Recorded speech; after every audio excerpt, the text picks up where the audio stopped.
हरे राम राम राम हरे हरे, हरे कृष्ण कृष्ण कृष्ण हरे हरे, हरे राम राम राम हरे हरे, हरे कृष्ण कृष्ण कृष्ण हरे हरे, हरे राम राम हरे हरे, हरे कृष्ण कृष्ण कृष्ण हरे हरे. कुंडलिक वरदा हरि विठ्ठल श्री ज्ञानदेव तुकाराम वासुदेव. गुरुर्ब्रह्मा गुरुर्विष्णू गुरुर्देवो महेश्वरा, गुरु साक्षात् परब्रह्म तस्मै श्री गुरुवे नमः. ब्रह्मानंदं परमसुखदं केवलं ज्ञानमूर्तिं द्वन्द्वातीतं गगनसदृशं तत्त्वमस्यादिलक्षणम् एकं नित्यं विमलमचलं सर्वदी साक्षिभूतं भावातीतं त्रिगुणरहितं सद्गुरुं तं नमामि. संत श्रेष्ठ ज्ञानेश्वर महाराज, जगद्गुरु तुकाराम महाराज, शांती ब्रह्म संत एकनाथ महाराज, समर्थ रामदास स्वामी या संत परंपरेला वंदन. परमपूज्य डॉक्टर काका, परमपूज्य मदनाताई यांनाही वंदन.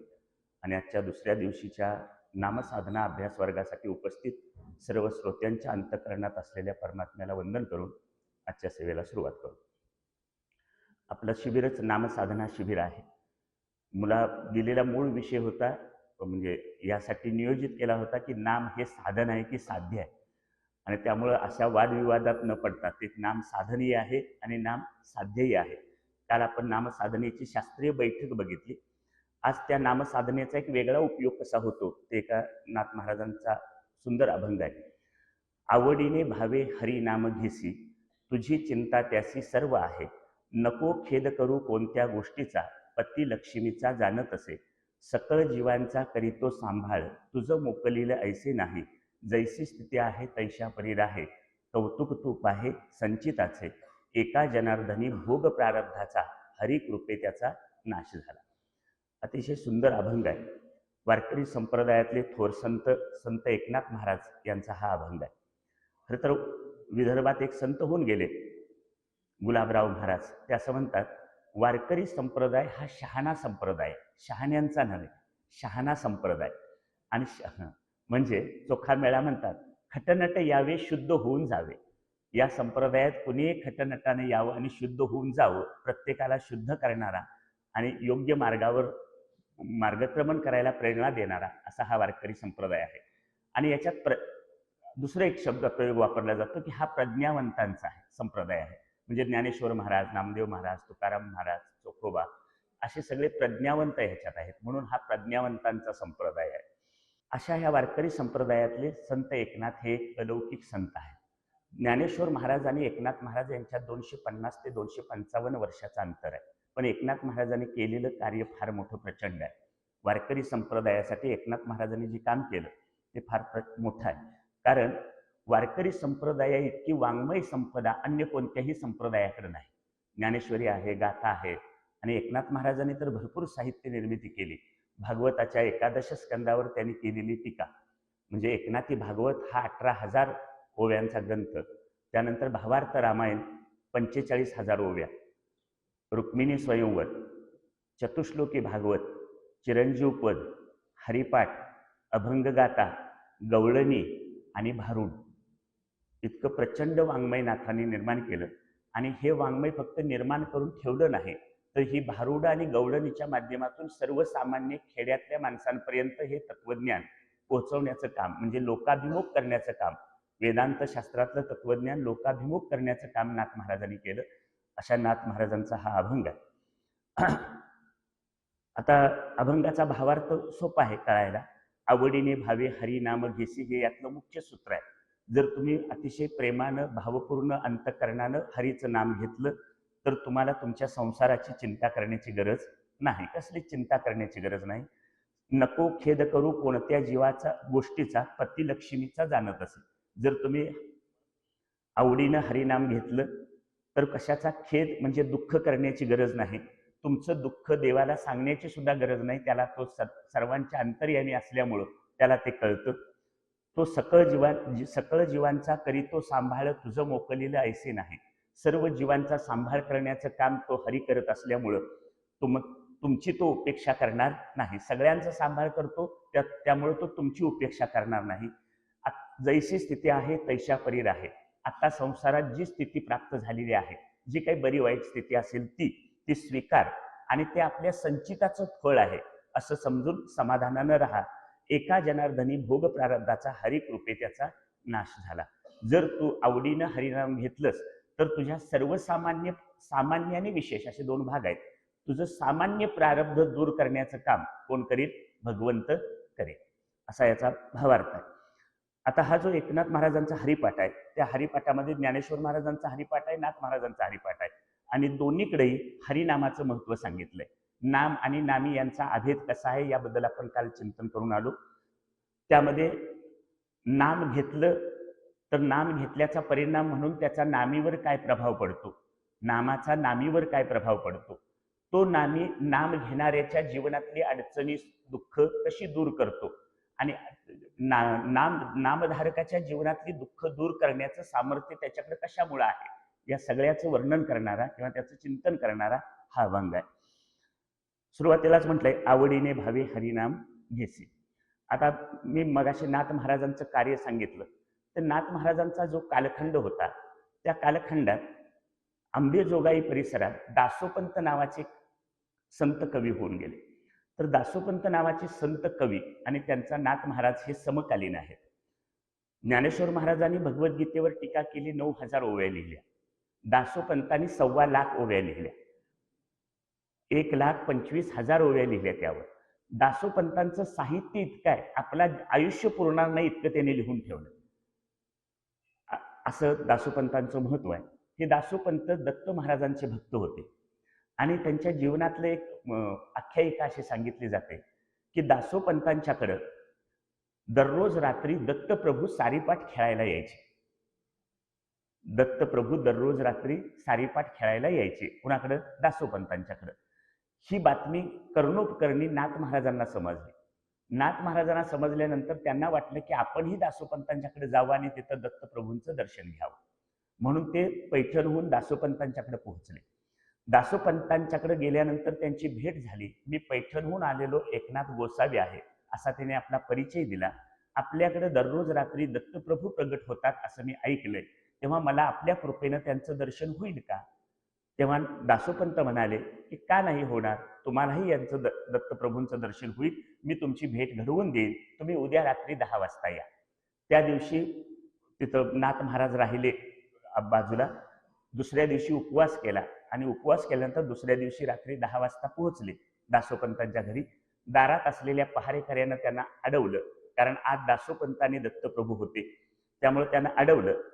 नाथ महाराजांनी त्या पहारेकऱ्याला सांगितलं की तू आज जा आणि तुझ्या मालकांना सांग की पैठणहून एकनाथ गोसावी आले.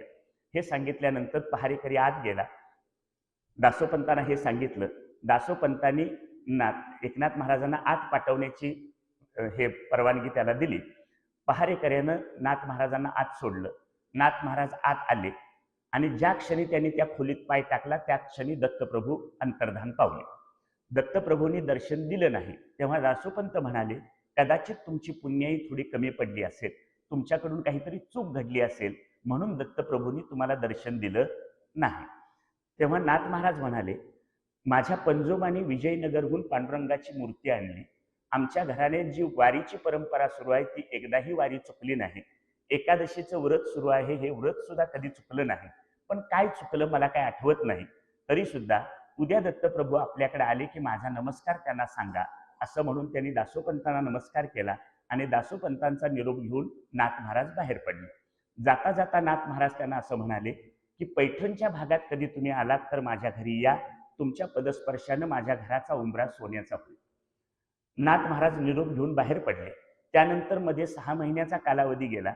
6 महिन्याच्या कालावधीनंतर त्या भागात जेव्हा दासोपंत गेले होते त्यावेळी घोड्यावरून प्रवास करण्याची पद्धत होती. दासोपंत पैठणच्या भागात गेले तेव्हा त्यांना आठवलं की या भागातला एक गृहस्थ आपल्याकडे 6 महिन्यापूर्वी आला होता, त्याने आपल्याला घरी निमंत्रण दिलंय. म्हणून दासोपंतांनी पैठणच्या प्रवेशद्वाराजवळ आल्यानंतर एका गृहस्थांना विचारलं की इथे एकनाथ गोसावी कुठं राहतात. तेव्हा तो गृहस्थ कमरेत वाकला, त्यांना नमस्कार केला दासोपंतांना आणि म्हणाला, तुम्ही त्यांना एकनाथ गोसावी असं का म्हणता, ते आमचे मायबाप आहेत.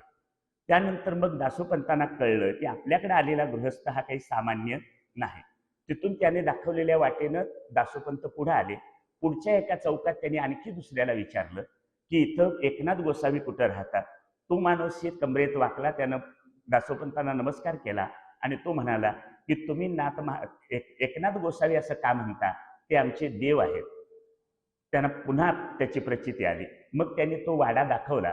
दासोपंत वाड्याच्या दारात गेले. दारात असलेल्या झाडाला घोडा बांधला आणि त्या मुख्य बाहेरच्या भिंतीपासून त्यांनी आत बघितलं, तेव्हा त्यांच्या पायाखालची जमीन सरकली, कारण मुख्य दरवाजावर प्रत्यक्ष दत्त प्रभू उभा होते. दासोपंत पुढे गेले आणि म्हणाले, स्वामी तुम्ही इथं कसे काय? तर म्हणाले, या गृहस्थांच्या घरी मी 36 वर्ष त्यांच्या सेवेत आहे. गेली 36 वर्ष मी त्यांच्या सेवेत आहे. मग हे गृहस्थ 6 महिन्यापूर्वी आपल्याकडे आले होते, तेव्हा तुम्ही त्यांना दर्शन का दिलं नाही? तेव्हा दत्तप्रभू म्हणाले, मालक आलेला असताना सेवकानं खेळत बसणं बरोबर नाही. मालक आलेले असताना सेवकानं खेळत बसणं बरोबर नाही, म्हणून मी तिथून अंतर्धान पावलो. एवढा मोठा ज्यांचा अधिकार आहे असे नाथ महाराज आम्हाला सांगतात, आवडीने भावे हरिनाम घेसी, तुझी सर्व चिंता त्याशी आहे. हे सांगण्याचं कारण कोण सांगतं हे फार महत्वाचं आहे. कीर्तनकार प्रवचनकारांना आवडीनं नाव घ्या म्हणून सांगणं वेगळं आणि नाथ महाराजांनी सांगणं वेगळं. म्हणून नाथ महाराजांची ही ऐकवत असलेली आख्यायिका आपल्याला सांगितली.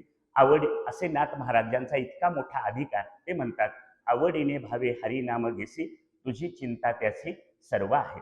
पहिलं चरण आहे आवडीने भावे. कसं नाम घ्यावं? तर आवडीनं घ्यावं, प्रेमानं घ्यावं, भावपूर्वक. काल आपण एक आपली प्रश्नोत्तर होती, त्यामध्ये भाव शब्द बघितला.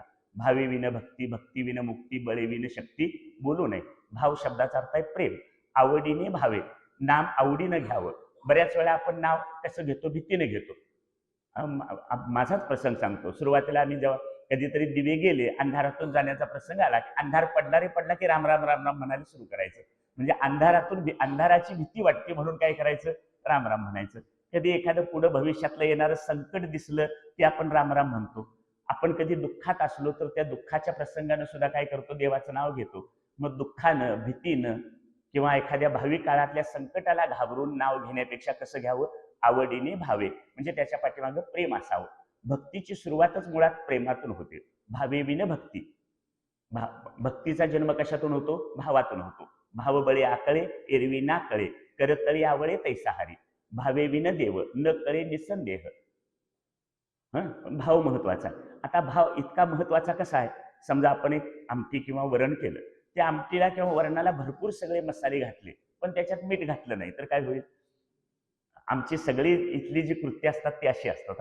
म्हणजे बाकी सगळं आम्ही देवाचं करतो, पण त्या देवाच्या करत असलेल्या प्रत्येक कृतीच्या मागं प्रेम असेलच असं नाही. ते प्रेमपूर्वक असलं तर ती भक्ती होते. नारद भक्ती सूत्रातलं पहिलंच सूत्र आहे, सा तू अस्मिन प्रेम स्वरूपा. म्हणजे काय? ईश्वरावर, भगवंतावर आत्यंतिक प्रेम. सात्व अस्मिन परम प्रेम रूपा. ईश्वरावर, भगवंतावर आत्यंतिक प्रेम म्हणजे भक्ती. आत्यंतिक प्रेमाचं लक्षण काय? 18व्या अध्यायात ओवे, सटवीची राती जव न विसंबीजे वाटी, तैसा ईश्वर निर्णय चित्ती वाहने सदा. एखाद्या मुलाचा जन्म झाला की त्या बाळंतिनी जवळ तिच्या सेवेला एक स्त्री असते, तर ती 4-5व्या दिवशी रात्रीच्या वेळी बाळाजवळ दिवा लावून ठेवला जातो. कशासाठी? रात्रीच्या कोणत्याही प्रहरात सटवाई येईल बाळाचं भविष्य लिहायला, तिला अंधार पडलेला असू नये म्हणून रात्रीच्या कोणत्याही प्रहरात तो दिवा विझणार नाही याची जशी काळजी घेतली जाते, त्या काळातला ह्या रूढी परंपरा बघून ज्ञानदेवांनी अगोदर दृष्टांत दिला आणि पुढे सिद्धांत सांगितला. सटवीची राती जव न विसंबीचे वाती, तैसा ईश्वर निर्णयो चित्ती वाहने सदा. त्या रात्री दिवा विझणार नाही याची जशी काळजी घेतली जाते, तसं आपल्या जीवनात सुखदुःखाचे काहीही प्रसंग घडले, कसाही प्रसंग आला तरी ईश्वराच्या अस्तित्वाबद्दल मनात शंका निर्माण होऊ देऊ नका. हे त्याच्यावरचं काय आहे? प्रेम. आणि अशा प्रेमानं काय करावं? भगवंताचं नाम घ्यावं, किंवा जी कृती आपण करतो देवाच्या नावानं ती कृती, त्या प्रत्येकाच्या पाठीमागं प्रेम पाहिजे. एक उदाहरण शाळेतलं सांगतो. एका फळ्यावर किंवा वहीवर मी शून्य काढले, तर शून्याला काही किंमत नसते, पण शून्याच्या मागे एखादा अंक लिहिला की त्याची किंमत वाढते. शून्याच्या मागे मी 1 लिहिला तर 10 झाले, शून्याच्या मागे मी 9 लिहिले की 90 झाले. तसं आम्ही देवाच्या नावानं ज्या गोष्टी करतो त्या शून्यवत असतात, पण त्याच्या पाठीमागं प्रेमाचा अंक लिहिला की भक्तीची किंमत उंची वाढते. म्हणून त्या सगळ्यांच्या पाठीमागं काय पाहिजे? प्रेम पाहिजे. आणि त्या प्रेमाची ते प्रेम कसं असतं ह्याची व्याख्या करता येत नाही, असं काल सांगितलं. प्रेम कसं आहे? अनिर्वचनीय. अनिर्वचनीयम प्रेम स्वरूपम मुकास्वादनवत. प्रेमाचं निर्वचन म्हणजे व्याख्या करता येत नाही, ते शब्दात सांगता येत नाही. खरं प्रेम शब्दात सांगता येत नाही. ते कसं आहे? मुकास्वादनवत. म्हणजे एखाद्या मुक्या माणसानं गुळ खाल्ला तर गुळाची गोडी अनुभवाला येते, पण तो मुका असल्यामुळे सांगता येत नाही. तसं प्रेम अनुभवता येतं पण सांगता येत नाही. प्रेम नये सांगता बोलता दाविता अनुभव चित्ता चित्त जाणे. हे प्रेम काय करता येत नाही? अनुभवायचं असतं, ते सांगता येत नाही. किंवा तुकाराम महाराज एका ठिकाणी म्हणतात, हेची थोर भक्ती आवडते देवा संकल्पावी माया संसाराची. इथं माया शब्दाचा अर्थ आहे प्रेम. संसारावरचं प्रेम हळूहळू कमी करावं आणि ते कुणाकडे लावावं? भगवंताकडे लावावं, भगवंताच्या नामाकडे लावावं. आता आपण सगळेजण या वयोगटात आहोत की आता संसाराकडचं प्रेम तिकडलं काढून इकडे लावायचीच वेळ झालेली आहे. त्यासाठी आपल्या संस्कृतीमध्ये 4 आश्रमांची योजना केली. ब्रह्मचर्य आश्रम, गृहस्थाश्रम, वानप्रस्थाश्रम, संन्यासाश्रम. संन्यासाश्रम काय आपण घेणार नाही आता आणि घ्यायचा पण नाही, पण निदान वानप्रस्थाश्रमाची तरी वेळ झालेली आहे. याचा अर्थ म्हणजे 25-25 100 वर्षाचं आयुष्य धरलं आणि 25-25चे 4 भाग घेतले तर 50 नंतर यातून बाहेर पडायचं आहे. बरं, इतक्या लवकर कसं बाहेर पडायचं? म्हणून आणखी एक 10 वर्षाची मुदत वाढ देऊया, एक्सटेन्शन. निदान 60 नंतर तरी त्यातनं काय झालं पाहिजे? बाहेर पडलं पाहिजे. त्यातून बाहेर पडल्याशिवाय मन इकडं आवडीनं हे लागणार नाही. कारण आपली आवड किंवा आपलं प्रेम कशावर आहे? संसारातल्या स्थूल गोष्टींवर आहे. सोन्यावर आहे, पैशावर आहे, घरावर आहे, आपल्या नातेवाईक प्रिय व्यक्ती आहेत त्यांच्यावर आहे. का तर त्या सगुण रूपात आपल्याला दिसतात, त्यांच्याबद्दल आत्मभाव आहे, म्हणून आपलं तिथं त्यांच्याबद्दलचा भाव किंवा प्रेम निर्माण होतं. परमात्मा निर्गुण निराकार आहे, त्यामुळे त्याच्याबद्दल काही प्रेम निर्माण होत नाही. पण तरी सुद्धा ते प्रेम त्याच्याबद्दलचं जर भगवंताच्या लीला गुण वर्णन यांचं श्रवण केलं तर त्याच्याबद्दल सुद्धा प्रेम निर्माण होतं. भागवतात एक कथा आहे रुक्मिणी स्वयंवराची. त्याच्यात रुक्मिणीनं श्रीकृष्णांच्या लीला पराक्रम यांचं वर्णन ऐकलं आणि तिच्या मनात हा आपल्याला पती असावा अशी इच्छा झाली, म्हणून तिने सुदेव नावाच्या ब्राह्मणाबरोबर पत्र पाठवलं. आपल्या संस्कृतीतलं पहिलं प्रेमपत्र आहे ते, रुक्मिणीनं श्रीकृष्णांना पाठवलेलं.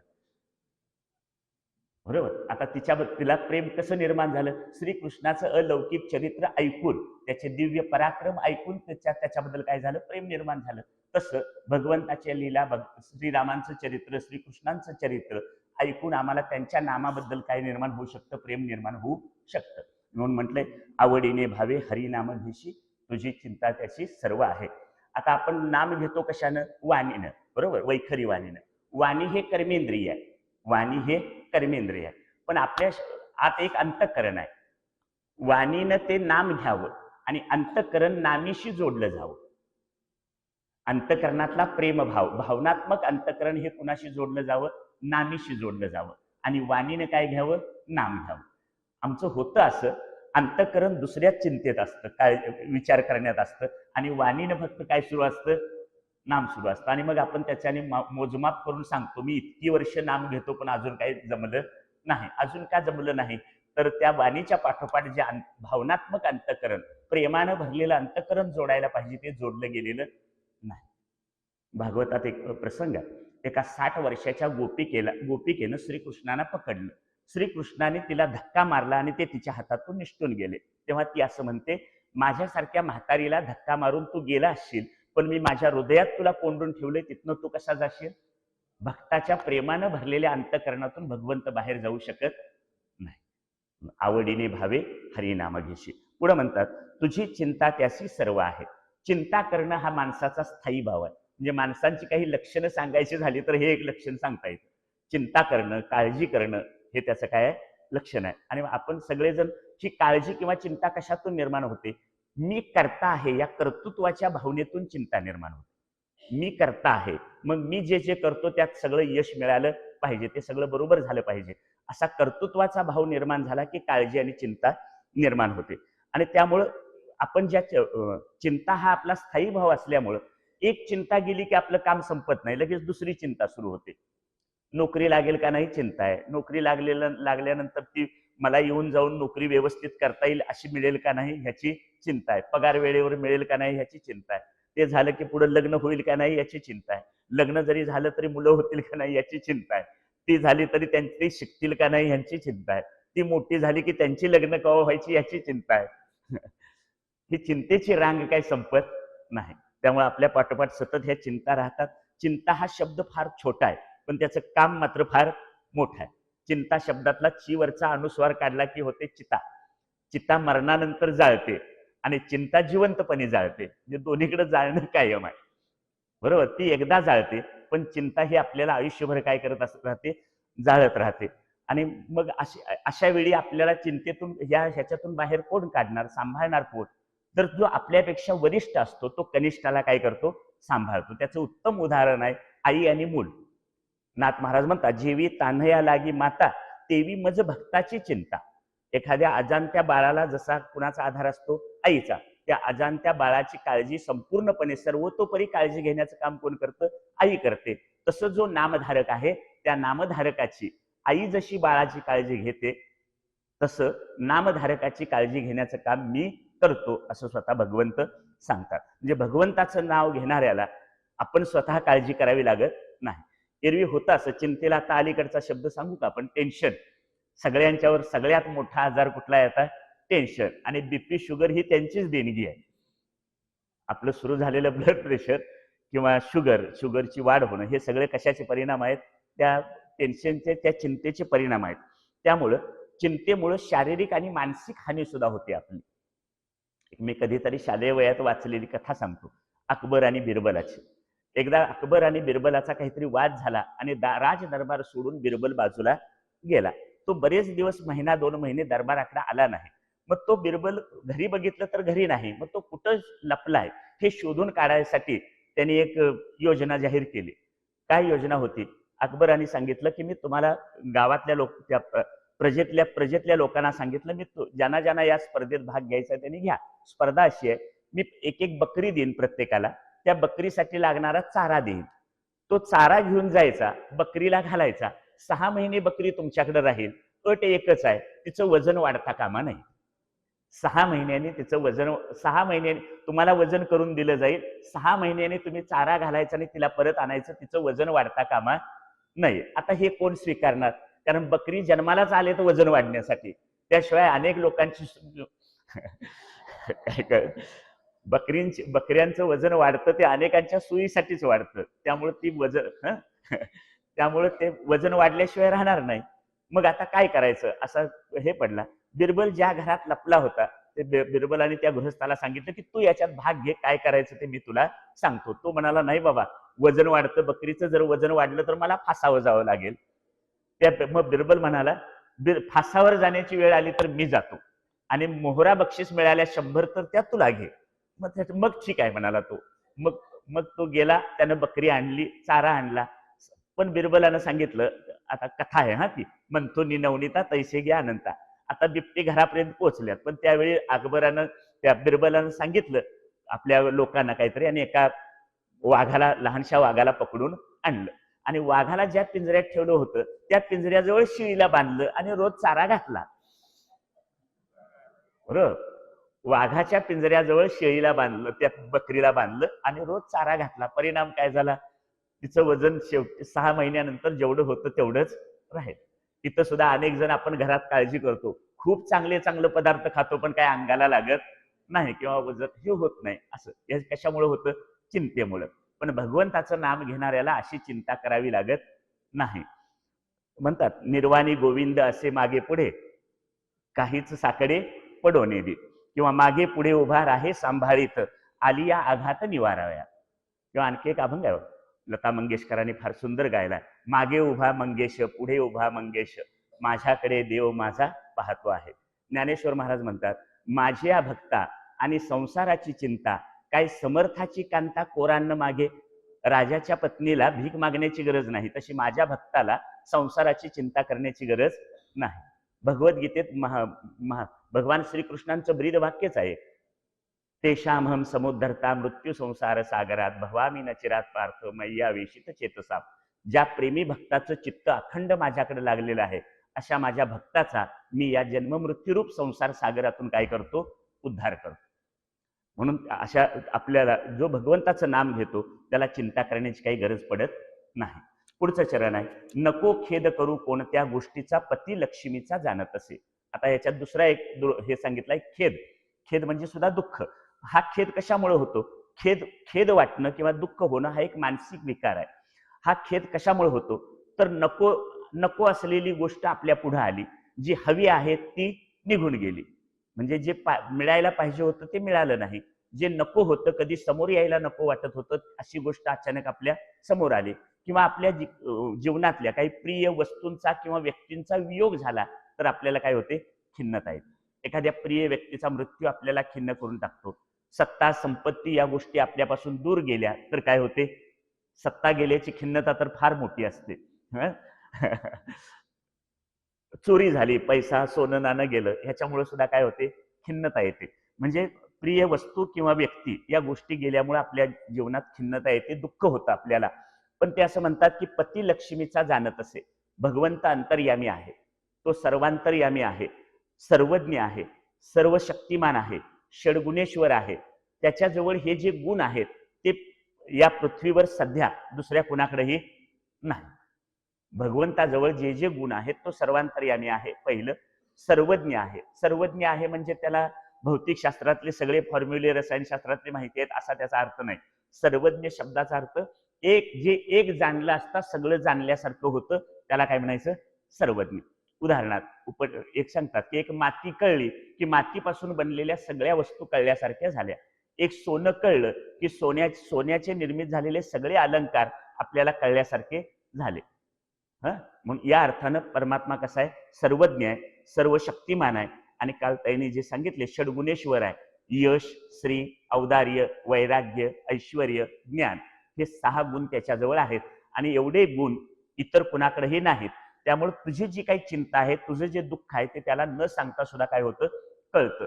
महाराज म्हणतात, न सांगता तुम्हा कळो येते अंतर, विश्वी विश्वंभर परिहाराची न लगे. न सांगता तुम्हा कळो येते अंतर.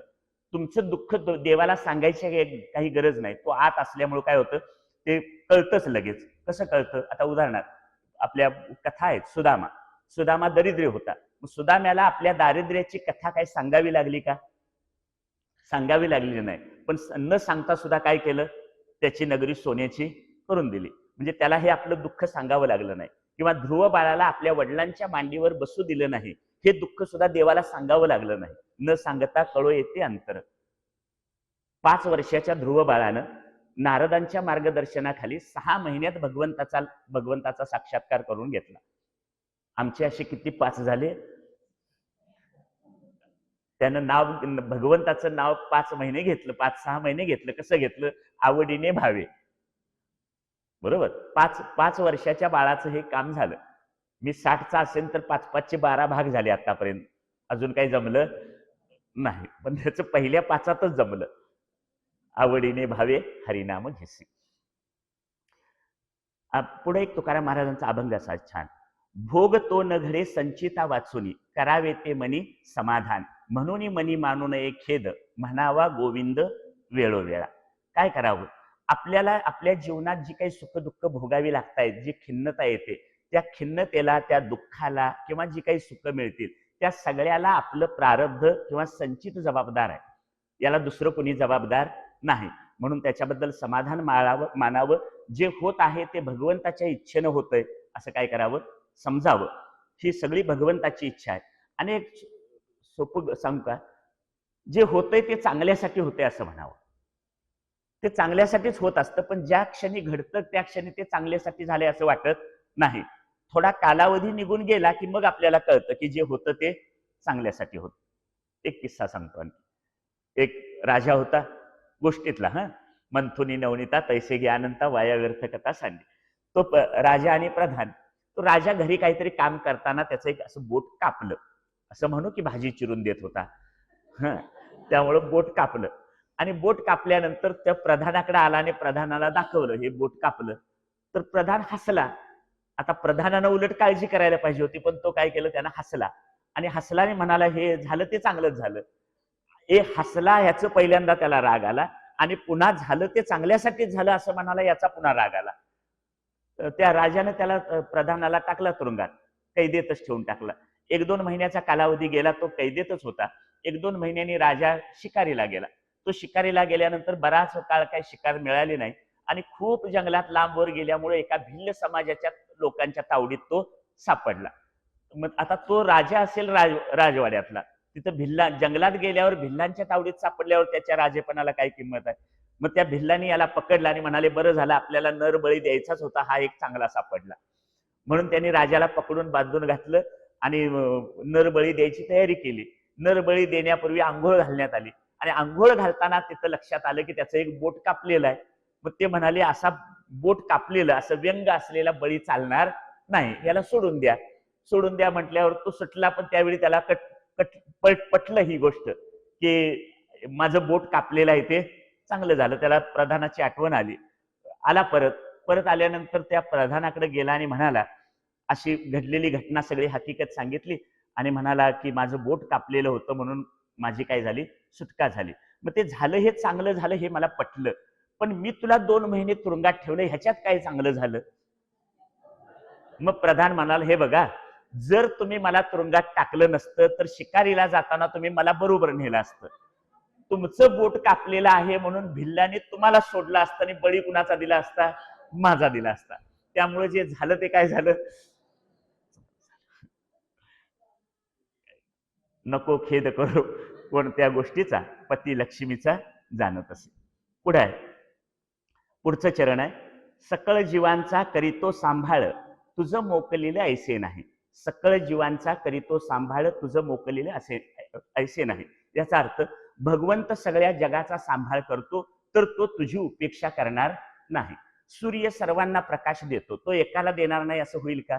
गाय दूध सर्वांसाठी देते, ती आपल्या वासराला देणार नाही का, देणारच. म्हणजे काय, जे सगळ्यांसाठी उपलब्ध आहे ते तुझ्यासाठी उपलब्ध राहणारच आहे, त्याच्यातून काही तुझी उपेक्षा केली जाणार नाही. म्हणून म्हणतात, सकळ जीवांचा करीतो सांभाळ तुझं मोकलेलं ऐसे नाही.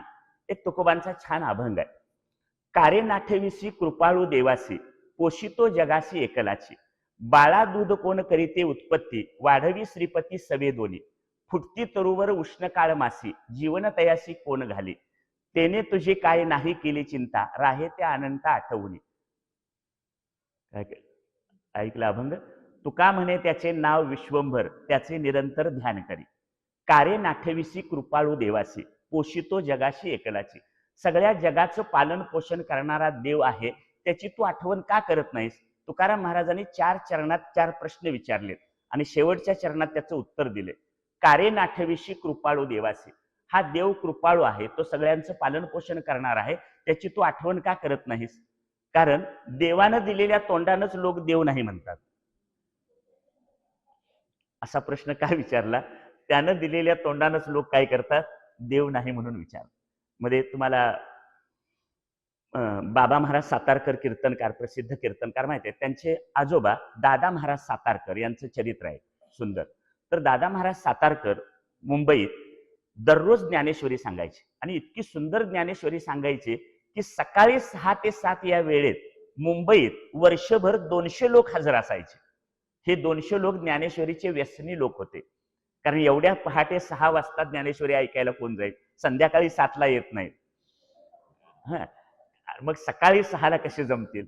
त्यामुळे ह्या ज्ञानेश्वरी ती इतकी उत्तम उत्कृष्ट सांगायचे की 200 लोक वर्षभर, 7 दिवस नव्हे, वर्षभर सकाळी 6 ते 7 या वेळेत तिथं लोक हजर असायचे. ते सकाळी उठल्याबरोबर चूळ भरायचे आणि ज्ञानेश्वरी सांगायचे. त्या काळात त्यांच्यावर थोडी टीका झाली अशी की हे आंघोळ न करता ज्ञानेश्वरी सांगतात. तेव्हा त्यांनी दिलेलं उत्तर फार छान आहे. ते असं म्हणाले, ज्ञानेश्वरी ही माझी आई आहे आणि आईचं दुग्धपान करायला मला आंघोळीची गरज वाटत नाही. ते दादा महाराज पुढे असं सांगतात की लोकांना देवाच्या असण्याबद्दल शंका आहे, त्यामुळे त्यांनी एक तर्क मांडला. ते म्हणतात, एखादं लहान मूल अंगणात खेळताना दिसतं, अंगणात मूल दिसलं की एक तर्क मांडता येतो, ज्या अर्थी अंगणात मूल आहे त्या अर्थी घरात कोण आहे, आई आहे. अंगणात खेळणाऱ्या मुलाकडे बघितलं की घरात आई आहे कळतं. म्हणून ते म्हणतात, मुलाचं दिसणं म्हणजे आईचं असणं, तसं जीवांचं दिसणं म्हणजे देवाचं असणं. आजूबाजूला जीवांचं दिसणं म्हणजेच देवांचं असणं. म्हणून तुकाराम महाराज प्रश्न विचारतात, कारे नाठविसी कृपाळू देवासी पोषितो जगाशी एकलाची. तो अन्न वस्त्र निवारा देऊन आमचं काय करतो, पालन पोषण करतो. तो कृपाळू आहे. काय कृपाळूपण आहे. बऱ्याच वेळा लोक जरा आता शिकले की म्हणतात देवाला काही कळतच नाही. कुणाला कळत नाही, देवाला कळत नाही. एक वाटसर होता, किस्सा म्हणून. रस्त्यानं चालला होता. रस्त्यानं चालताना तो चालून दमला. शेजारच्या झाडात एक मोठी झाडं दिसली. म्हणाला थोडीशी विश्रांती घेऊया म्हणून झोपला. तिथं विश्रांतीला गेला. ते झाड होतं जांभळाचं, मोठंच्या मोठं झाड. त्या जांभळाच्या झाडाचा बुंधा इतका मोठा. मग तो सारा खाली थोडा आडवा झाला. वर बघितला तर उन्हाळ्याचे दिवस होते, जांभळं लागलेली होती. त्याच्या म्हणण्याला ते सार्थक ठरलं की देवाला काही कळत नाही. तो म्हणाला, जांभळीच्या झाडाचा बुंधा इतका मोठा आहे, पण त्याला लागलेली फळं मात्र फार छोटी छोटी आहे. आणि शेजारच्या शेतात वेल आहे, त्याला कलिंगड मात्र एवढी एवढी मोठी लागलेत. खरं तर कलिंगडासारखं मोठं फळ कशाला लागायला पाहिजे होतं, मोठ्या बुंद्याच्या झाडाला लागायला पाहिजे होतं. हा त्याचा विचार. तो खाली आडवा झाला होता. तो थोडंसं वारं आलं आणि वाऱ्यानं 2-4 पिकलेल्या जांभळांचे हे खाली पडले. ते त्याच्या नाकावर पडले. नाकावर पडल्यावर ते वरून जांभळं नाकावर पडल्यामुळे इतकी जोरदार कळ आली की त्याला पटलं देवानं केलंय ते बरोबरच आहे. वर समजा जर कलिंगड लागली असती तर माझ्या नाकाचा सिनेमा झाला असता. लोक काय म्हणतात की काही कळत नाही. ही कृपा कोणाची आहे, कुठल्या झाडाला कोणतं फळ कुठं यावं, ही त्याचं नियोजन आहे, ही त्याची कृपा आहे. आपण देवळात जातो, देवळात कासव असतं. कासवाचं वर्णन असं करतात की कासव आपल्या पिलाचं पोषण केवळ दृष्टीनं करतं. तशी भगवंताकडे मागणी करावी की त्याच्या दृष्टीनं, त्याच्या कृपा दृष्टीनं आपलं काय व्हावं, पोषण व्हावं, ही अशी मागणी. का कुर्म जिया परी उवाईला अवेव पसरी ना इच्छा वशी आवरी. इच्छा झाली की आवरायचं झालं की तो आवरतो. ज्यावेळी आपल्याला निर्धोक वाटतं त्यावेळी ती अवयव पसरतो. तशी भगवंताकडे आपण मागणी करावी की अशा पूर्ण दृष्टीनं आपण भगवंतांना आपल्याकडे पाहावं. पोषितो जगाशी. तुम्हाला आम्हाला अन्न वस्त्र देण्याचं काम कोण करतो, तो देतो. अन्न वस्त्र देऊन सांभाळण्याचं काम करतो एक, आणि दुसरं बुद्धी देऊन सुद्धा आमचं पालन पोषण करतो. काय करून, बुद्धी देऊन सुद्धा पालन पोषण करतो. एक प्रसंग असा आहे, 4 चाकी गाडी, एक कुटुंब त्याच्यातून निघाले. मुलं बसलेत, नवरा बसलाय, अजून एक व्यक्ती आतून यायची आहे घरातून. कोण असेल ती? मुलं बसलेत, नवरा बसलाय. मुलं म्हणतात हिचं लवकर आवरत नाही म्हणून आम्हाला कुठं जायला मिळत नाही. नवरा म्हणतो म्हणून मी हिला कुठं घेऊन जात नाही. बरोबर, पण हे याच्याशी काय मी 100% सहमत नाही. का तर घराचं पाठीमागचा दरवाजा तिनंच बंद करायचा असतो, मधली दारं तिनंच लावायची असतात, खिडक्या तिनं लावायच्या असतात, बाहेरच्या दरवाजाला कुलूप तिनंच लावायचं, बाहेरचं गेट तिनं ओढून घ्यायचं. एवढं सगळं करून येऊन बसायला तिला काय होतं, तिचा आवरत नाही हे 50% बरोबर आहे, आणि ही बाकीची सगळी कामं करावी लागतात, त्यामुळे तिला वेळ होतो. मग अशी आई त्या गाडीत येऊन बसली की म्हणते आणखी एक मिनिट थांबा, मी आलेच. म्हणून ती परत येते, परत गेट उघडते, पुढची सगळी दारं उघडत पाठीमागे स्वयंपाकघरात जाते. स्वयंपाकघरातला गॅसचा बटन तेवढं बंद करायचं राहिलं होतं तेवढं बंद करते, सगळं परत बंद करत येते आणि गाडीत बसते. आणि गाडीत बसल्यानंतर आई असं म्हणते, बरं झालं मला सुचलं म्हणून, नाहीतर आपण बाहेर जाणार आहोत, तिकडून परत येईपर्यंत आपलं घर काय जाग्यावर राहिलं नसतं. आता माझा प्रश्न येत आहे, आईला सुचलं का आईला भगवंतानं सुचवलं? आई म्हणते मला सुचलं म्हणून बरं झालं, पण हे सुचवणारा कोण आहे? बुद्धिदाता नारायण. भगवंतानं हे सुचवलं म्हणून. आपल्या जीवनात सुद्धा असे अनेक प्रसंग येतात, काहीतरी पुढे संकट घडणार असतं पण आपल्याला सद्बुद्धी होते, काहीतरी सुचतं आणि आपला त्या संकटातून काय होतो, बचाव होतो. म्हणून काही आपल्या जीवनात काही अनुकूल घटना घडवून तो पालन पोषण करतो, काही आपल्या जीवनात प्रतिकूल घटना घडवून काय करतो, पालन पोषण करतो. एखादं लहान मूल आहे 2-3 वर्षाचं, गटारीत रस्त्यात कुठेतरी पडतं, पडल्यानंतर त्याला त्या गटारीतून घाणीतून वर उचलून काढायचं काम आईनं करायचं. मग आई पहिलं काम काय करते, त्याला बाहेर काढते, जरा असं हात बाजूला घेऊन एक जोराचा तडाखा देते, आणि मग त्याला परत घरात आणून आंघोळ घालून स्वच्छ कपडे घालून पावडर लावून पुन्हा खेळायला सोडून देते. आपण कशाकडे बघावं? आईनं गटारीतून वर काढून तयार करून पाठवलं ह्याला बघावं, का त्यानं पाठीत एक धपाटा घातला ह्याच्याकडे बघावं? देव सुद्धा आम्हाला असे पाठीत धपाटे घालतो. कधी कधी हे धपाटे कसे असतात, एखादं मोठं आर्थिक नुकसान असतं, एखाद्या प्रिय व्यक्तीचा जवळचा मृत्यू असतो, किंवा एखादं आजारपण असतं, या पद्धतीनं त्याने घातलेले सुद्धा धपाटे असतात. पण या गोष्टीतून सुद्धा आपल्याला उभा करण्याचं किंवा पुढं चाल देण्याचं काम कोण करतो? तोच करतो. बरोबर. झाडांच्या फांद्या आपण तोडतो, गुलाबाच्या झाडाच्या फांद्या त्यातल्या त्यात. ह्या फांद्या तोडतो तेव्हा त्या गुलाबाच्या झाडाचे आपण काही शत्रू असतो का? नाही. पण त्या गुलाबाच्या फुलाच्या छाटणी केली की उद्या नव्यानं त्यांना चांगली काय होते? वाढ लागते.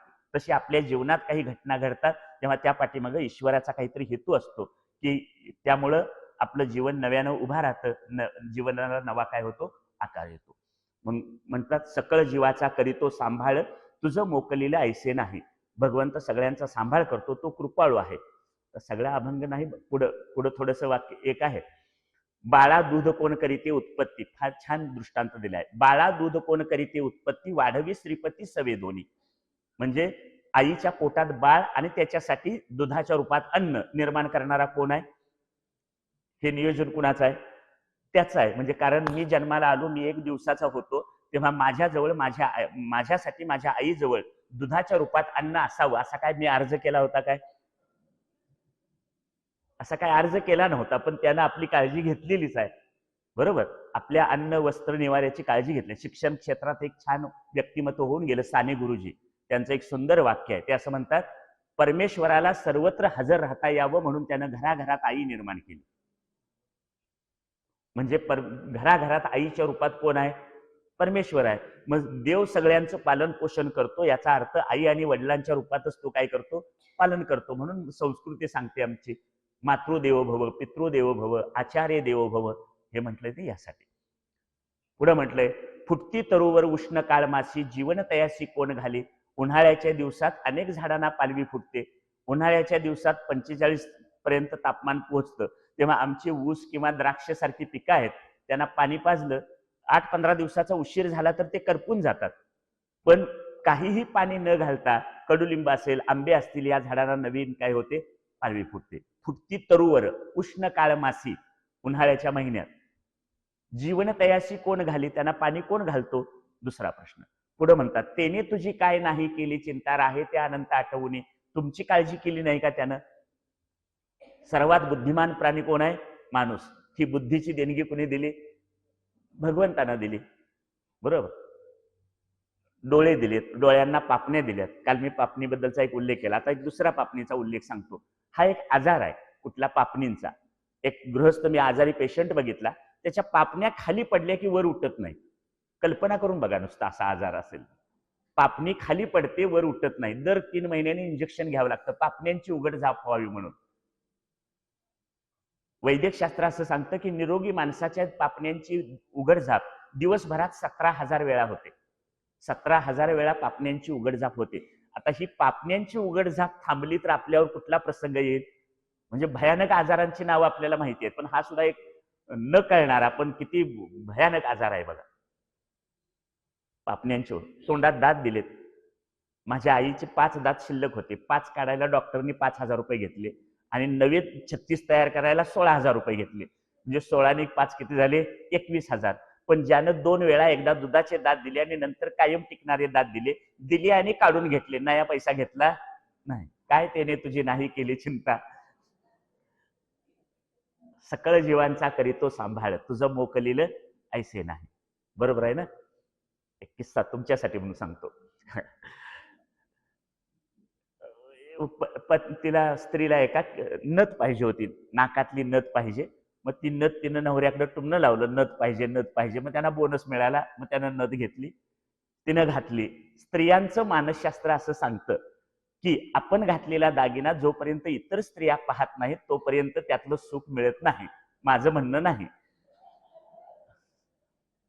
मग तिनं नथ घातली आणि बाजारात गेली, सगळ्यांना सांगायला लागली आपल्या नवऱ्याचं नाव घेऊन, आमच्या ह्यानी नथ घेतली, आमच्या ह्यानी नथ घेतली, असं सगळ्यांना सांगायला लागले, दाखवायला लागले. कबीर कापड विकत बसले होते. कबीराने तिच्याकडे बघितला आणि एक दोहा लिहिला, जिस यार ने नत दी उसे स्मरे बार बार, जिस यार ने नाक दी उसे भूल गई गवार. ज्यानं नथ घेतली त्याचं नाव सगळ्यांना सांगते, पण ज्यानं नाक दिलं त्याचं स्मरण करीत नाही. सकळ जीवांचा करीतो सांभाळ, तुझं मोकलील ऐसे नाही. पण होतं असं की बऱ्याच वेळा कीर्तनकार, प्रवचनकार किंवा इकडं कुटुंब प्रमुख बसलेत सगळे, ह्या सगळ्या कुटुंब प्रमुखांना जरा अहंकार असतो. कशाचा? मी पण त्यातच आहे. आम्ही आहोत घरात म्हणून सगळं तुमचं चाललंय. मी तुमचा पोशिंदा आहे. मी म्हणतो अधूनमधून, मी घर सोडून गेलो म्हणजे तुम्हाला कळेल.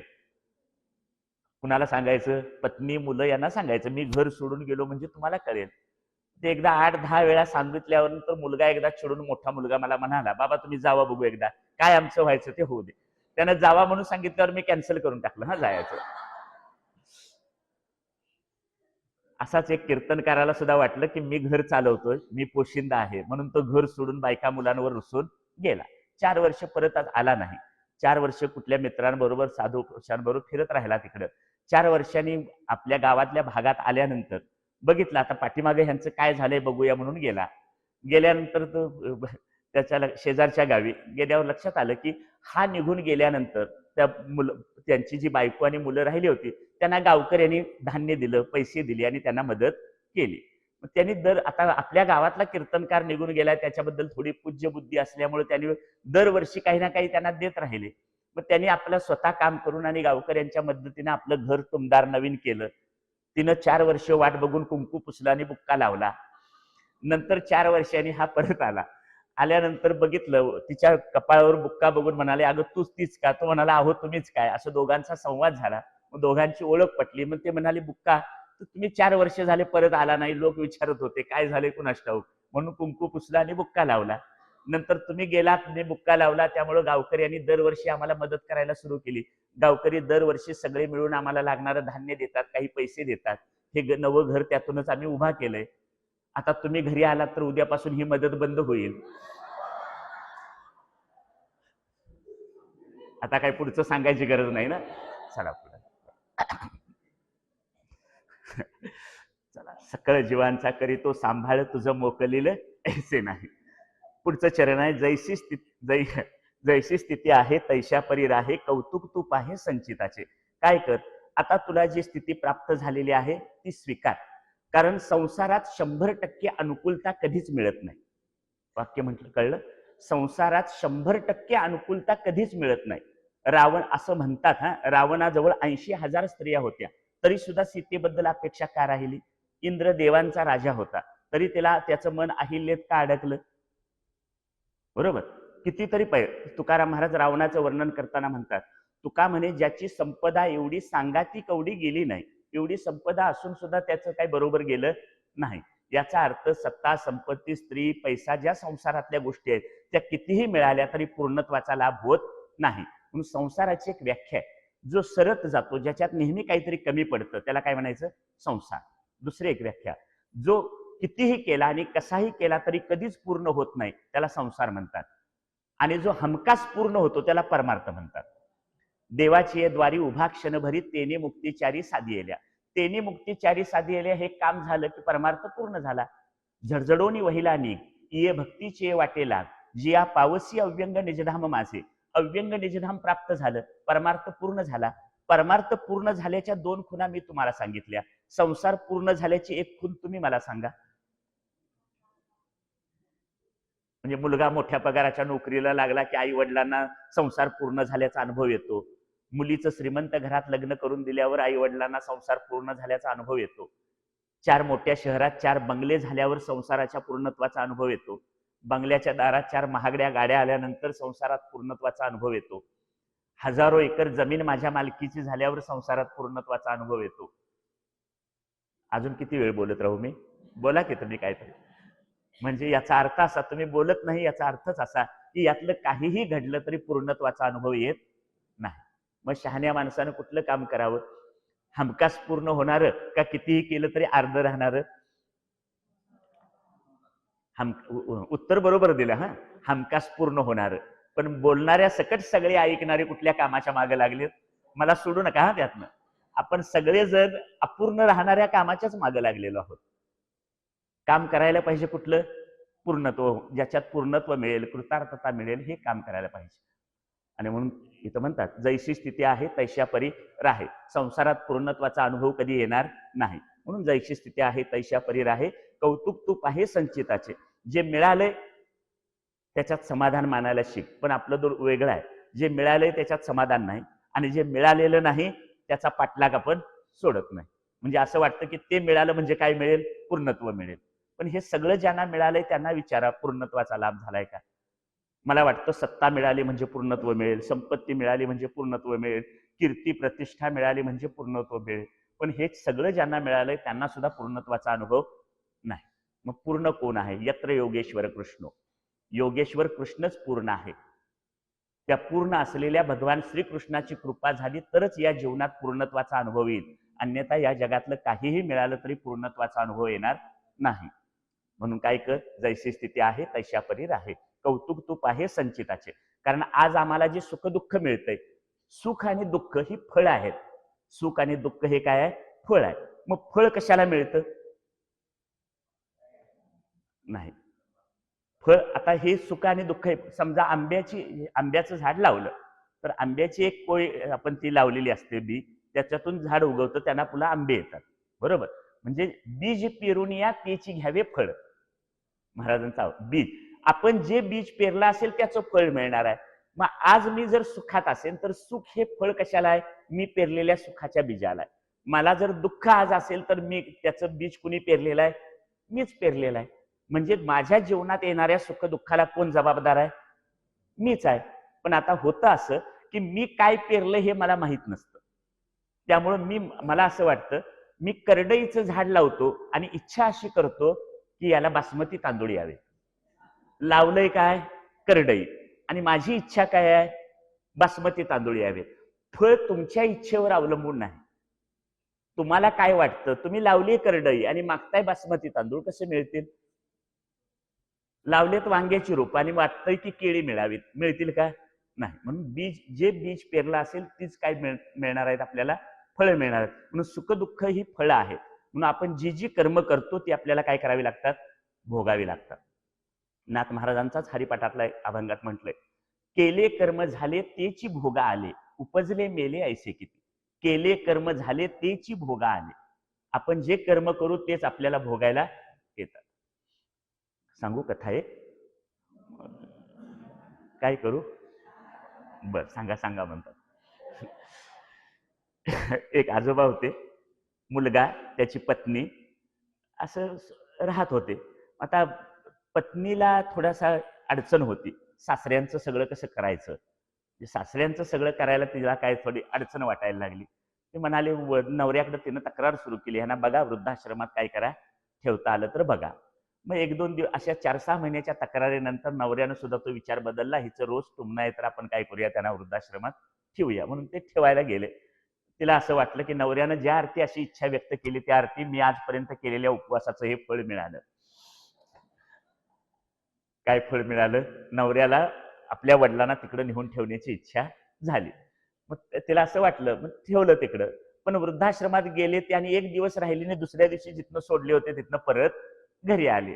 आता तिला पुन्हा आणि त्रास व्हायला लागला. मग आता वृद्धाश्रमात गेली, तिथून परत आले. आता इथं जे परत येणार नाहीत अशा ठिकाणी यांना सोडलं पाहिजे, असा दुसरा विचार आला. मग ते म्हणाले की त्यांना काशीला घेऊन जाऊया. मुलानं ठरवलं. मग रेल्वेत बसले. रात्रीच्या वेळी काशीत रेल्वे पोहोचली. मुलगा रात्रीच्या वेळीच म्हटला, आता असं करा, आपण आता पोहोचलोय तर आत्ताच गंगेत आंघोळ करूया आणि मग आपण देवदर्शनाला जाऊया. म्हणून ते तिथं घेऊन गेले त्याला.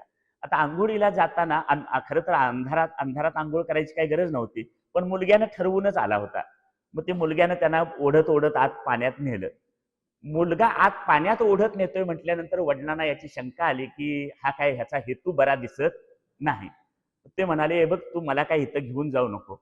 तर ते वडील म्हटले, इथं तू आता मला जिथं घेऊन आलायस तिथं काय नको, जरासं थोडंसं वरच्या बाजूला चल, तुला काय करायचंय ते मला माहिती आहे. मग त्यानं सरळ स्पष्ट सांगितलं, आपल्याला काय, तुमचा फार आम्हाला कंटाळा आलाय.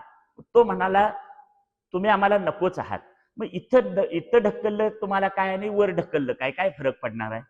तो म्हणाला, इथं नको. वडील म्हणाले, इथं नको, कारण मी माझ्या भावाला इथंच ढकललेलं होतं. काय कळलं? मी माझ्या भावाला इथंच केले कर्म झाले तेची भोगा आले, उपजले मेले ऐसे किती. म्हणजे आपण जे दुसऱ्यासाठी पेरू तेच काय होतं, उगवतं. आपल्याला माहिती आहे, करावे तसे भरावे, पेरिले ते उगवते. पण आम्हाला वाटतं हे दुसऱ्यांसाठी, आपल्यासाठी नाही. पण हे आपल्यासाठी सुद्धा काय आहे, लागू आहे. केले कर्म झाले. ज्ञानदेवांची एक छान ओवी आहे. ते म्हणतात, झाड जाणी जे फुले, मानस जाणी जे बोले, भोगे जाणी जे केले पूर्वजन्मीचे. तुम्ही आता सुखात असाल तर हे तुमच्या पूर्वजन्मात केलेल्या कर्माचं फळ आहे. तुम्ही आता दुःखात असाल, वारंवार एक ना एक झालं की दुसरं झालं की तिसरं, अशी संकट तुमच्या समोर येत असतील तर त्याला सुद्धा कोण जबाबदार आहे? तुम्हीच जबाबदार आहात.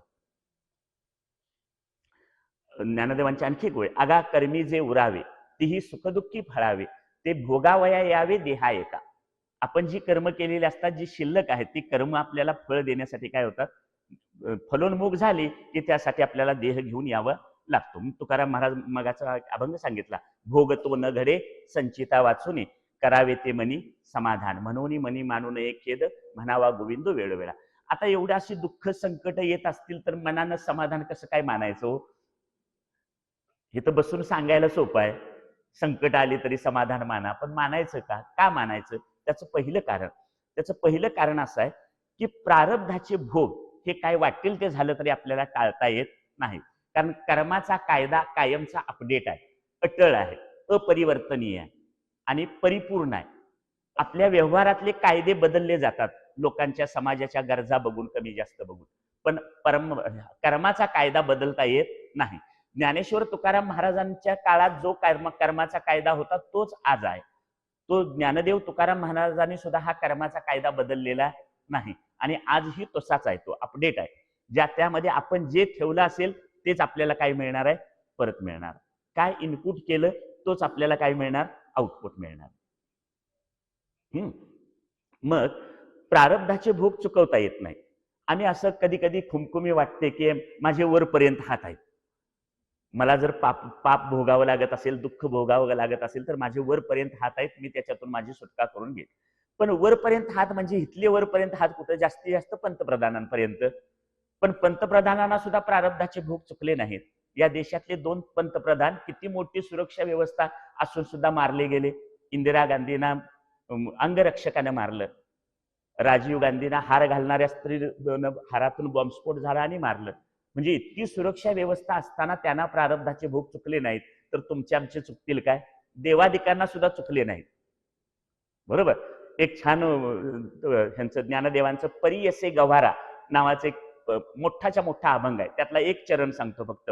कर्मे दशरथ वियोगे मेला, कर्मे श्रीराम वनवासा गेला, कर्मे रावण क्षयो पावला, कर्मे वियोग घडला सीतादेवी. कर्मे दशरथ वियोगे मेला, दशरथाच्या कर्मामुळे त्याला काय झाला? मृत्यू आला. कर्मे श्रीराम वनवासा गेला, कर्मे रावण क्षयो पावला, रावणा सीतेना पळवून नेण्याचं कर्म केलं, रावण क्षयो पावला. कर्मे वियोग घडला सीतादेवी, सीतेला सुद्धा रामांचा काय घडला? वियोग घडला. ही सगळी कशाची फळं आहेत? कर्माची फळं आहेत. मग त्यांना कर्माची फळं चुकली नाहीत तर आपल्याला चुकतील काय? नाही. मग कर्माची फळं चुकणार नाहीत म्हणून काय मानावं? समाधान मानावं. का समाधान मानावं? तर हे दुःख माझ्याच कर्माचं फळ आहे, याला दुसरा कुणी जबाबदार नाही. एका घरी गेलो होतो, आजोबा म्हणाले शुगर फार वाढली हो, ह्या सुनेला किती वेळा सांगितलं गोडधोड काही घरात करत जाऊ नको म्हणून, हिच्यामुळे माझी शुगर वाढली. आता मला सांगाय, आजोबांची शुगर वाढायला जबाबदार कोण? सुनबाई आहेत का ह्यांचं खाणं पिणं आहे? याने जर ते पथ्य पाळलं नाही तर ते काय? पण त्यांनी जबाबदारी कुणावर ढकलली? सुनेवर ढकलली. म्हणजे आपल्या दुःखाला आपण दुसऱ्याला जबाबदार धरतो, आमच्या अपयशाला आपण दुसऱ्याला जबाबदार धरतो. पण दुःख अपयश ही आपल्याच कर्मांची फळ आहेत आणि यश मिळणं हे सुद्धा काय आहे? किंवा सुख मिळणं हे आपल्याच कर्माचं फळ आहे. एक कारण सांगितलं, का समाधान मानावं? तर ते भोगूनच संपवावं लागतं आणि आपल्याच कर्माचं फळ आहे म्हणून समाधान मानावं. दुसरं कारण, आपण सुख भोगतो तेव्हा पुण्य संपतं. वाक्य ऐका, सुख भोगतो तेव्हा काय संपतं? संचितातलं पुण्य. संचित असा शब्द आहे, साठा, कर्मांचा साठा. जेव्हा सुख भोगतो तेव्हा संचितातलं पुण्य संपतं. दुःख भोगतो तेव्हा पाप संपतं. माझ्या प्रश्नाचं उत्तर द्या, पाप संपावं का पुण्य संपावं? मोठ्याने बोला. काय संपावं? पाप संपावं. मग पाप संपेल कशानं? दुःख भोगल्यानं. म्हणून करावे ते म्हणे समाधान. पुढं जैशी स्थिती आहे तैशा परीर आहे, कौतुक तूप आहे संचिताचे. पुढचा शेवटचा चरण आहे, एका जनार्दनी भोग प्रारब्धाचा हरी कृपे त्याचा नाश झाला. आता संचिताचा साठा प्रचंड आहे. संचितातला आता सोप्या भाषेत सांगतो, आपण आपल्या घरातल्या धान्य कोठीत एक 100-200 किलो ज्वारी साठवून ठेवली असेल तर त्या धान्य कोठीत जेवढं साठवून ठेवलंय त्याला काय म्हणायचं, संचित. आता 200 किलो काय आपण एकदम दळून आणत नाही, त्यातले एक 4 किलो 5 किलो आणतो आणि तेवढे दळून आणतो. त्यातले खायला काढलेले 5 किलो ज्वारी म्हणजे प्रारब्ध. आणि आता शेतात लावलेलं जे पीक आहे ते तुमचं काय आहे, क्रियमान आहे. कळलं? शेतीच्या भाषेत धान्य कोठीत साठवून ठेवलंय ते संचित आहे, त्यातलं खाण्यासाठी जे काढलंय ते प्रारब्ध आहे, आणि आता ज्याची मशागत सुरू आहे ते क्रियमान आहे. बरोबर? मग प्रारब्ध हे भूगुणच संपवावं लागणार आहे. हे भूगुण संपवत असताना पाठीमागच्या साठ्यातलं आणखी थोडं तयार होतं, पुढचा जन्म द्यायला तयार होतं, ते घेऊन पुन्हा जन्माला यावं लागतं. आणि हा संचिताचा साठा काही लवकर संपत नाही, आणि सगळ्या कर्मांचा क्षय झाल्याशिवाय आपली सुटका होणार नाही. मग आता हे कोडं कसं सोडवायचं, त्याचं उत्तर नाथ महाराज इथं सांगतात, एका जनार्दनी भोग प्रारब्धाचा हरी कृपे त्याचा नाश झाला. हरीच्या कृपेनं प्रारब्धाच्या भोगाचा नाश होतो. त्याचा एक अर्थ सांगतो, एक सामान्य नियम आहे आणि एक विशेष नियम आहे. एक उदाहरण म्हणून घेतो, मला काही कायद्यातलं फार माहित नाही, पण असा महाराष्ट्र शासनानं कायदा केला की जर तुम्ही हेल्मेट न वापरता प्रवास केलात तर तुम्हाला 6 महिन्याची शिक्षा होईल. हा कायदा मुख्यमंत्र्यांनाही लागू आहे आणि खेड्यातल्या एखाद्या सर्वसामान्य माणसाला सुद्धा लागू आहे. म्हणजे सगळ्यांना, आता सुरुवातीपासून शेवटपर्यंत सगळ्यांना. आता माझी अशी चूक झाली की मी हेल्मेट न घालता प्रवास केला, मला पोलिसांनी पकडलं, आणि जेव्हा त्या तहसीलदार किंवा हे जे कोण प्रांताधिकारी किंवा न्यायाधीश यांच्या समोर उभा केलं तेव्हा त्यांनी मला 1 महिन्याची शिक्षा दिली की तुम्ही 1 महिन्याची शिक्षा तुम्हाला कैदेची होईल किंवा एक 5,000 रुपये दंड भरा. आता ही शिक्षा मला केली खरी, पण आमच्या गावचे आरोग्य मंत्री असल्यामुळे आणि ते माझ्या जवळचे असल्यामुळं मी त्यांना सांगितलं, त्यांनी मुख्यमंत्र्यांना सांगितलं आणि मला त्यातून सूट मिळाली. आता काय कळलं? कशातून सूट मिळाली? ज्यांनी कायदा केला त्यांना तो एखाद्यासाठी हे करण्याची, त्याच्यातून सूट देण्याचा अधिकार त्यांच्याजवळ आहे. लागू होतो सगळ्यांना, पण त्यांनी मला काय केलं, या ओळखीनं सोडलं. हे सांगण्याचं कारण काय, जे हरीचं नाम घेतात, जे भगवंताचं नाम घेतात, परमात्मा प्रत्येकाला ज्याच्या त्याच्या संचिताप्रमाणे प्रारब्धाप्रमाणे फळ देतोच. हा सामान्य नियम झाला. पण एखादा जर आवडीने भावे हरिनाम घेशी, असा एखादा जो भगवंताचा आवडीनं नाम घेणारा आहे त्याचा परमात्मा स्वतःच्या सामर्थ्याने काय करतो, उद्धार करतो. त्याला त्या प्रारब्धाच्या भोगातून थोडी सूट देतो. आता प्रारब्धाच्या भोगातून सोडण्याचा दुसरा एक मार्ग झाला की त्याच्या कृपेनं. दुसरं, तुमचे प्रारब्धाचे भोग जर टाळताच येणार नसतील तर ते भोग सोयीनं भोगायला लावण्याची खुबी सद्गुरूंच्या कृपेत किंवा ईश्वराच्या कृपेत असते. काय म्हटलं, कळलं? प्रारब्धाचे भोग जे टाळताच येणार नाहीत ते तुम्हाला भोगावेच लागणार, पण ते सोयीनं भोगायला लावण्याची खुबी कुणाची असते, सद्गुरूंच्या कृपेत असते किंवा ईश्वराच्या कृपेत असते. उदाहरणार्थ, मला एक 15 दिवसाचा आजारपण आहे माझ्या प्रारब्धानुसार, मी नोकरी करतो. आता नोकरीच्या धावपळीत 15 दिवसाचा आजारपण आलं तर माझं दुहेरी नुकसान होईल, पगार बुडेल, रजा हे होतील. मग मी जर भगवंताचं नाम घेणारा असेल तर माझा सुट्टीचा कालावधी असतो दिवाळीची सुट्टी किंवा मे महिन्याची सुट्टी. मग भगवंताची कृपा किंवा सद्गुरूंची कृपा माझ्यासाठी काय काम करू शकते, मला हा आजारपणाचा भोग मे महिन्याच्या सुट्टीत किंवा दिवाळीच्या सुट्टीत भोगायला देऊ शकते. कारण ईश्वराजवळ कर्तुम अकर्तुम अन्यथा कर्तुम असं सामर्थ्य आहे. पण हे सामर्थ्य ईश्वरानं कुणासाठी वापरावं, माझ्यासाठी वापरावं हे मला ठरवण्याचा अधिकार नाही. तो त्याच्या कृपेचा भाग आहे, ते त्यानंच ठरवायचं. मग त्याचा मी प्रिय पात्र आवडता होण्यासाठी काय करायला पाहिजे, आवडीने भावे हरिनाम घेसी. आवडीने भावे हरिनाम घेसी, तुझी चिंता त्याशी सर्व आहे. दुसरं, तुकाराम महाराज म्हणतात यातून सुटण्याचा दुसरा उपाय काय.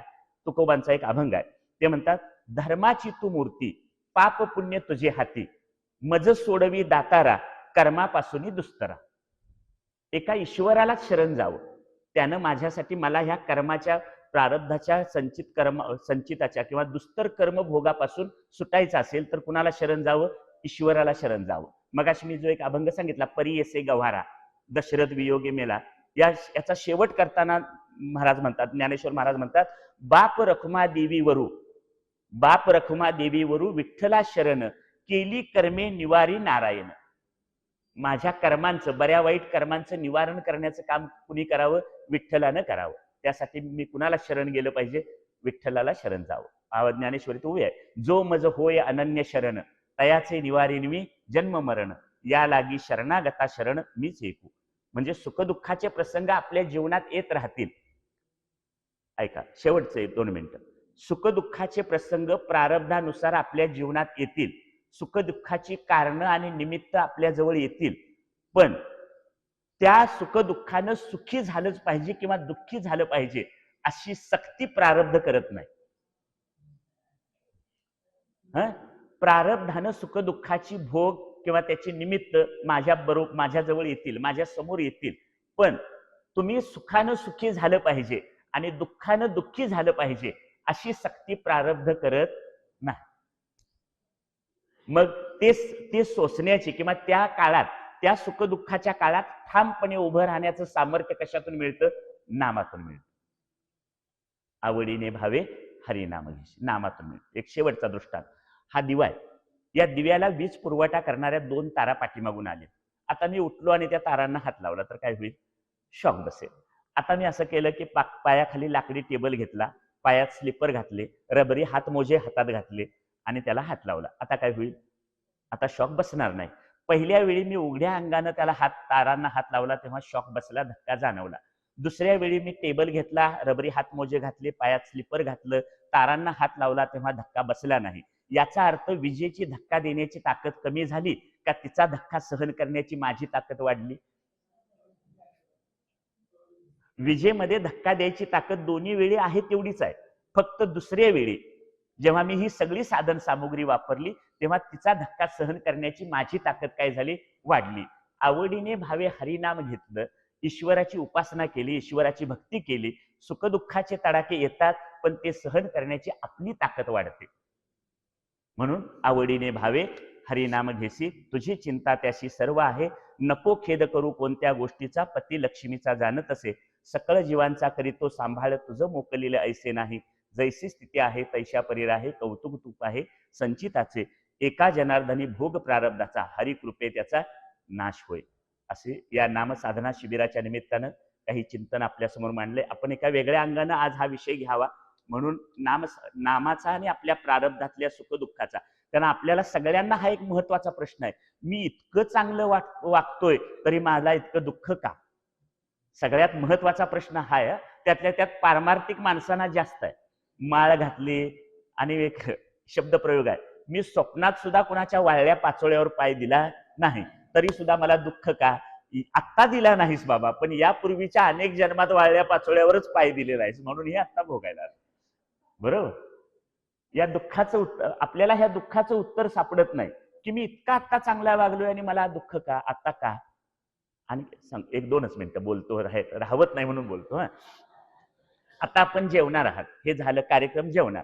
तुमच्या ताटात आता जो भात आलाय ते तांदूळ काय सकाळी आपण पेरलेले उगवून तयार झालेत? ते कधी पेरून तयार झालेत? कधीतरी कुठल्या तरी राज्यात गेल्या वर्षी किंवा त्याच्या अगोदर 2 वर्षापूर्वी ते तांदूळ तयार झाले, आता शिजवून आपल्या ताटात आले. ज्या डाळीची आमटी आपण खाणार आहोत ती डाळ काय सकाळपासून पेरलून तयार झाली आणि ती आता आमटी करायला आली का? नाही. जी भाजी आपण खाणार आहोत ती भाजी काय सकाळपासून तयार झालेली आहे का? नाही. याचा अर्थ पूर्वी कधीतरी ते धान्य तयार झालंय आणि खाण्यासाठी आत्ता आपल्याकडं आलंय. मग आता जे सुख दुःख आपण भोगतो आहोत ते काय सकाळपासून मी ज्ञानेश्वरी वाचली, हरिपाठ म्हटला, नामस्मरण केलं आणि काय हो देवाला काय कळत नसेल, मला ठेच लागली, माझेच पाकिट चोरीला गेलं, माझे दागिने चोरीला गेले, एवढं सगळं करून काय उपयोग? ह्या जगात देव बिव काही नाही. बरोबर? पण आज तुम्हाला जो दुःखाचा भोग झाला तो काय तुम्ही सकाळी ज्ञानेश्वरी वाचली, हरिपाठ म्हटला, आणखी देवपूजा केली त्याचंही आत्ताचं फळ नाही. आज केलं त्याचं फळ नाही. हे पूर्वी कधी केलं होतं त्याचं काय आहे? फळ आहे. पूर्वी कधी म्हणजे आज तुम्ही चांगलं वागतात म्हणून ते फळ मिळालेलं नाही, ते जुने कधीतरी पेरलेलं आहे त्याचं हे काय आहे? फळ आहे. बरोबर आहे ना? त्यामुळं आज जरी तुम्ही चांगलं वागत असला तरी कधीतरी अशा प्रकारचं काही चांगलं बरं आहे. आता तुम्ही हा भोग हा शब्द नेहमी काही दुःखाशी जोडायची गरज नाही. समजा 3 वेळा पंचपक्वान्नाचं जेवण मिळालं तर कधी म्हणता का आज फार चांगला भोग आहे 3 वेळा पंचपक्वान्न जेवलो? नाही. म्हणजे 3 वेळा चांगलं खायला मिळालं तर त्याला आपण भोग म्हणत नाही, पण दुःख वाटायला आलं की ह्याला भोग म्हणतो. बरोबर आहे ना? त्यामुळं आता जे काय आपल्या जीवनात घडतं, एखादी बातमी येते वर्तमानपत्रात, देवदर्शन करून परतणाऱ्या गाडीवर काळाचा घाला, 2 मृत्यू 2 जखमी आणि चौकट, 3 वर्षाचे बाळ आश्चर्यकारकरित्या बचावले, देव तारी त्याला कोण मारे. आता ही बातमी तुम्ही आजपर्यंत वाचली असेल, ह्याचं निरीक्षण करा. आता ती माणसं, माझं मत असं आहे, ती माणसं जर दरोडा घालायला गेली असती तर गाडीचा अपघात झाला असता तर चांगलं असतं, पण ती कुठे गेले? देवाला गेले. त्यामुळे असं होता कामा नाही. पण आता तुम्ही काय करायला गेला हे महत्वाचं नाही. हे कधीच फळ आहे? पूर्वीचं फळ आहे. आत्ताच पूर्वी जे काही पेरलं असेल ते काय झाले, उगवण्याची वेळ आता आलेली आहे, एवढंच. मग त्याच्यात 3 वर्षाचं बाळ आश्चर्यकारकरित्या वाचलं, देवतारी त्याला कोण मारी, दोघं जखमी झाले आणि दोघांचा मृत्यू झाला. एकाच गाडीत 5 जण होते, पण 3 न्याय वेगवेगळे का? प्रारंभ. प्रत्येकाला ज्याचे त्याचं काय आहे? प्रारंभ. आणि म्हणून हे जे हा महत्वाचा जो प्रश्न आहे, तो प्रश्न आपल्या डोक्यातून थोडासा हे व्हावा, आपल्यालाच, मलाच दुःख का, या अनुषंगानं. म्हणजे अनेक जण असे प्रश्न विचारतात म्हणून हा अभंग नामाच्या संदर्भानं आहे आणि हे प्रश्नाशी त्याची सांगड आहे म्हणून घेतला. आवडीनं आपण, नाम साधनेचं शिबिर आहे, आवडीनं आपण नाम घ्यावं आणि भगवंताची आपल्यावर कृपा व्हावी आणि अशा काही वाईट कर्मभोगातून आपलीही सुटका व्हावी अशी त्या भगवंताच्या